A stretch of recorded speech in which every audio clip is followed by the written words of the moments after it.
In a Star Wars Day panel at Fan Expo Philadelphia, live-action Ahsoka Tano actress Rosario Dawson revealed Dave Filoni himself answered the burning Star Wars question regarding whether Anakin Skywalker would have become Darth Vader if Ahsoka hadn't left the Order. In Star Wars: The Clone Wars, one of Star Wars' best TV shows, Anakin's Padawan Ahsoka was kicked out of the Jedi Order after being falsely accused of murder. When she was acquitted, the Jedi tried to welcome her back, but she left. Ahsoka then struggled with immense guilt, but it wasn't clear how much this impacted Anakin's fall. Now, it seems Dave Filoni himself has given the answer. In the Fan Expo Philadelphia panel, Hayden Christensen and Rosario Dawson, a galactic reunion, Rosario Dawson revealed that she asked Dave Filoni whether Ahsoka staying in the Jedi Order would have prevented Anakin Skywalker's fall to the dark side. In response, Dave Filoni said, "Absolutely not." Interestingly, Anakin Skywalker actor Hayden Christensen said it was a complicated question and answer, nodding toward the ways in which Anakin's fall was a combination of events and circumstances, some of which were his fault, and some were not. Anakin's fall truly wasn't Ahsoka's fault.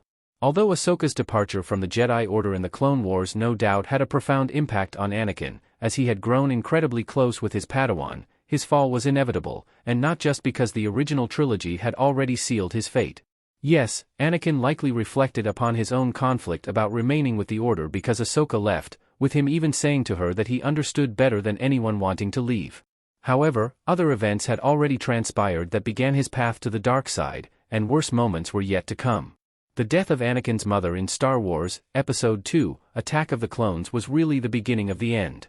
This created a rage in him so intense that he wiped out an entire Tusken Raider camp, increasing the darkness growing inside him, and it made him realize he couldn't trust the Jedi. He had long had nightmares about his mother, and, had the Jedi listened to him with compassion, they might have allowed him to go to Tatooine and save her. Instead, the Jedi fear of attachments was so great, they would never have allowed it. For this reason, when Anakin began having nightmares that Padme would die, very similar to those he'd had of his mother, he knew he couldn't turn to the Jedi for help.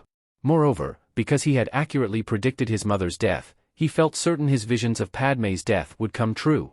This ultimately pushed him right into Palpatine's trap, sealing his fate. In the end, Ahsoka truly wasn't at fault for Anakin's fall. In fact, not only was Anakin's descent already well underway, but also, Ahsoka leaving almost certainly saved her life. While Ahsoka may have carried that guilt around for quite some time, Dave Filoni and Rosario Dawson are right, Ahsoka Tano was not responsible for Anakin Skywalker's fall to Darth Vader in Star Wars.